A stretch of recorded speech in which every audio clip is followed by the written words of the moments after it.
ಶ್ರೀ ಗುರುಭ್ಯೋ ನಮಃ. ವಸುದೇವಸುತಂ ದೇವಂ ಕಂಸಚಾಣೂರಮರ್ದನಂ ದೇವಕೀ ಪರಮಾನಂದಂ ಕೃಷ್ಣಂ ವಂದೇ ಜಗದ್ಗುರು. ಪರತ್ಪರ ಯೂಟ್ಯೂಬ್ ಚಾನಲ್ನ ಎಲ್ಲ ವೀಕ್ಷಕರಿಗೆ ಸ್ವಾಗತ. ಹಿಂದಿನ ವಿಡಿಯೋದಲ್ಲಿ ಅರ್ಜುನ ಶ್ರೀಕೃಷ್ಣನಿಗೆ ಸ್ತೋತ್ರ ಮಾಡ್ತಾ ಇದ್ದಾನೆ. ಎಲ್ಲರೂ ನಿನ್ನನ್ನು ಕುರಿತು ಕೀರ್ತನೆ ಮಾಡ್ತಾ ಇದ್ದಾರೆ ಮತ್ತು ರಾಕ್ಷಸರೆಲ್ಲ ನಿನ್ನ ಕಂಡು ಭಯದಿಂದ ಓಡಿ ಹೋಗ್ತಾ ಇದ್ದಾರೆ ಮತ್ತು ಎಲ್ಲರಿಗೂ ಒಡೆಯನು, ಬ್ರಹ್ಮನಿಗೂ ಎಲ್ಲ ದೇವತೆಗಳಿಗೂ ಆದಿಕರ್ತೃ ಆದಂಥ ನೀನು ಶಾಶ್ವತವಾದ ಮತ್ತು ಅಶಾಶ್ವತವಾದ ಎಲ್ಲದಕ್ಕೂ ಅತೀತನಾಗಿರ್ತಕ್ಕಂಥವನು ನೀನು ಅಂಥೇಳಿ ಅರ್ಜುನ ಭಗವಂತನನ್ನು ಕೊಂಡಾಡ್ತಾ ಇದ್ದಾನೆ. ಮತ್ತೆ ಮುಂದುವರೆದು 38-39 ಶ್ಲೋಕಗಳಲ್ಲಿ ಏನನ್ನು ಹೇಳ್ತಾನೆ ಅಂತ ನೋಡೋಣ. ತ್ವಮಾದಿದೇವಃ ಪುರುಷಃ ಪುರಾಣಃ ತ್ವಮಸ್ಯ ವಿಶ್ವಸ್ಯ ಪರಂ ನಿಧಾನಂ ವೇತ್ತಾಸಿ ವೇದ್ಯಂಚ ಪರಂಚ ಧಾಮ ತ್ವಯಾ ತತಂ ವಿಶ್ವಮನಂತ ರೂಪ ಅಂತ ಹೇಳ್ತಾ ಇದ್ದಾನೆ. ಆದಿದೇವನು ನೀನು ಅಂತ ಹೇಳ್ತಾ ಇದ್ದಾನೆ ಭಗವಂತನನ್ನು ಕುರಿತು.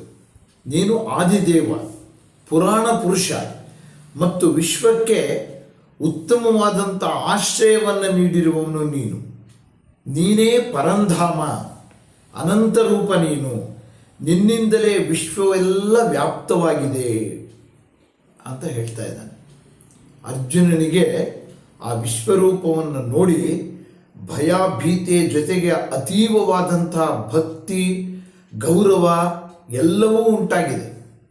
ಆ ಮಾತುಗಳಲ್ಲಿ ನಮಗೆ ಅದು ವ್ಯಕ್ತವಾಗ್ತಾ ಇದೆ.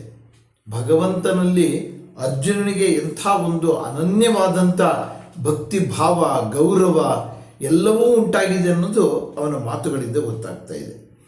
ಹೇ ಭಗವಂತ, ಎಲ್ಲರಿಗಿಂತ ಮೊದಲಿಗ ನೀನು. ಯಾಕೆಂದರೆ ಭಗವಂತನಿಗಿಂತ ಮುಂಚೆ ಏನೂ ಇಲ್ಲ. ಎಲ್ಲ ಪುರಾಣಗಳಿಗೂ ಕೂಡ ಅವನೇ ಆಧಾರ. ಅದಕ್ಕೆ ಪುರಾಣ ಪುರುಷ ಅಂತ ಹೇಳ್ತಾರೆ ಭಗವಂತನನ್ನು. ಇಡೀ ಬ್ರಹ್ಮಾಂಡಕ್ಕೆ ಆಶ್ರಯ ನೀಡಿರ್ತಕ್ಕಂಥವನೇ ಭಗವಂತ. ಎಲ್ಲ ಕಡೆಯೂ ಕೂಡ ಇಡೀ ವಿಶ್ವ, ಇಡೀ ಜಗತ್ತು ಎಲ್ಲವೂ ಕೂಡ ನಿನ್ನಿಂದಲೇ ತುಂಬಿ ಹೋಗಿದೆ. ವಿಶ್ವವ್ಯಾಪ್ತ ನೀನು ಅಂತ ಹೇಳಿದ. ಮತ್ತೆ ಮುಂದುವರೆದು ಹೇಳ್ತಾನೆ, ವಾಯುರ್ಯಮೋಗ್ನಿರ್ವರುಣ ಶಶಾಂಕಃ ಪ್ರಜಾಪತಿಸ್ತ್ವಂ ಪ್ರಪಿತಾಮಹಶ್ಚ ನಮೋ ನಮಸ್ತೇಸ್ತು ಸಹಸ್ರಕೃತ್ವಃ ಪುನಶ್ಚ ಭೂಯೋಪಿ ನಮೋ ನಮಸ್ತೆ ಅಂತ ಹೇಳಿದ. ಅಂದರೆ ದಿಕ್ಪಾಲಕರುಗಳನ್ನು ಹೆಸರಿಸ್ತಾ ಇದ್ದಾನೆ. ವಾಯು, ಯಮ, ಅಗ್ನಿ, ವರುಣ ಮತ್ತು ಚಂದ್ರ ಹಾಗೂ ಪ್ರಜಾಪತಿ ಇವರೆಲ್ಲರಿಗೂ ಕೂಡ ನೀನೇ ತಂದೆ. ನಿನಗೆ ಸಾವಿರ ಸಾವಿರ ನಮಸ್ಕಾರಗಳು ಮತ್ತು ಪುನಃ ಪುನಃ ನಮಸ್ಕಾರಗಳು, ಮತ್ತೊಮ್ಮೆ ನಮಸ್ಕಾರಗಳು ಅಂತ ಹೇಳ್ತಾ ಇದ್ದಾರೆ.